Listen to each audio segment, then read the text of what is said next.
Mga katigangers, first break tayo. Ito panulak ko, tinati iya danyo kabulon. Kumuha rin ako ng isang maliit na tipak ng cake. Ewan ko kung parang masarap kasi may mga iba, may itim-itim siya eh. Ayan. Kaya parang masarap. Ito yung salad na walang kamatayan, lahat ng nilalagay ko andyan dyan. Ayan, andyan dyan lahat yung nilalagay ko.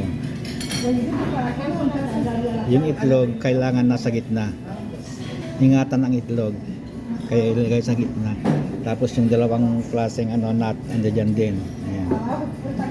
Kaya ngayon ano pang gagawin natin, basagan na ng itlog. At sa 58. Ayan. Basagan na ng itlog. Ayan. Ready na. Ihalo-halo ng konti. At ready na. Okay, bye-bye.